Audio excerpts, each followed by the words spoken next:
एक छोटी बच्ची की कहानी।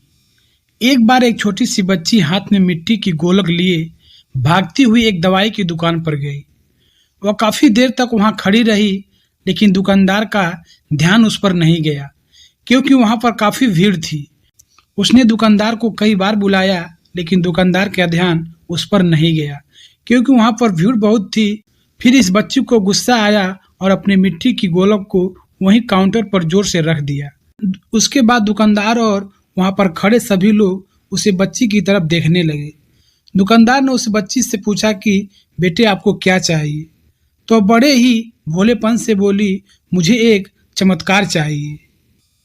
यह सुनकर दुकानदार को कुछ समझ में नहीं आया और ना ही वहां पर खड़े लोगों को कुछ समझ में आया। सभी उसकी तरफ देखने लगे। फिर दुकानदार ने उससे कहा कि बेटे, चमत्कार तो यहाँ पर नहीं मिलता है। तो बच्ची को लगा कि वो उससे झूठ बोल रहा है। उसने कहा कि मेरे गोलक में बहुत पैसे हैं, बताओ आपको कितने पैसे चाहिए?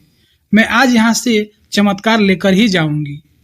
तभी काउंटर पर खड़े एक आदमी ने उससे पूछा कि बेटी, क्यों चाहिए तुम्हें चमत्कार? तब उस बच्ची ने अपनी कहानी बताई। अभी कुछ दिन पहले मेरे भाई के सर में बहुत तेज दर्द हुआ। मेरे पापा मम्मी उसको हॉस्पिटल ले गए। उसके बाद कई दिन तक मेरा भाई घर नहीं आया। मैंने बहुत बार अपने पापा से पूछा, लेकिन उन्होंने मुझे कुछ नहीं बताया। वो बार बार यही बोलते रहे कि वह कल आएगा, लेकिन वो अभी तक घर नहीं आया। तभी मैंने देखा कि मम्मी रो रही है और पापा उनसे कह रहे थे कि हमारे बेटे के इलाज और दवाई के लिए जितने पैसे चाहिए उतने पैसे मेरे पास नहीं है। अब उसको कोई चमत्कार ही बचा सकता है। तब मुझे लगा कि मेरे पापा के पास पैसा नहीं हो तो क्या हुआ, मेरे पास तो है।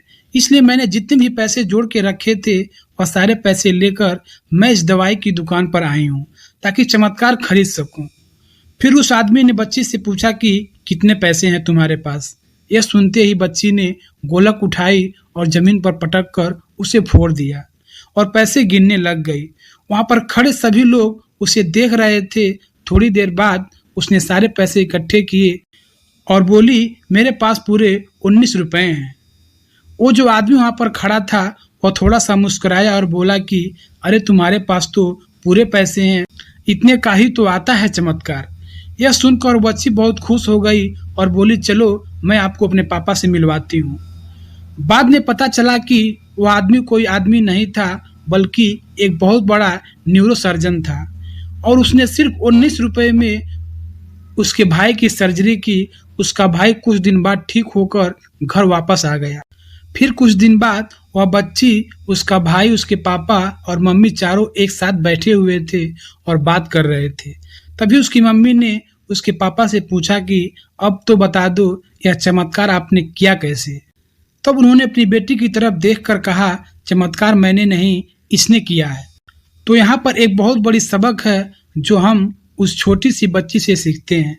जिंदगी में कभी कभी ऐसा होता है कि हमको कोई रास्ता नजर नहीं आता है और हम लोग हिम्मत हार जाते हैं, तो हमारे अंदर एक बच्चा होता है जो कोशिश करने से कभी पीछे नहीं हटता है। वो हार मानने को तैयार नहीं होता है, क्योंकि उसको ना शब्द समझ नहीं आता है। वह बच्चा जिसके लिए कुछ भी नामुमकिन नहीं है, क्योंकि हर हाल में कोशिश करता ही रहता है। हम आशा करते हैं ये वीडियो आपको पसंद आया होगा। वीडियो अच्छा लगा हो तो चैनल को सब्सक्राइब करके एक लाइक कर दीजिएगा।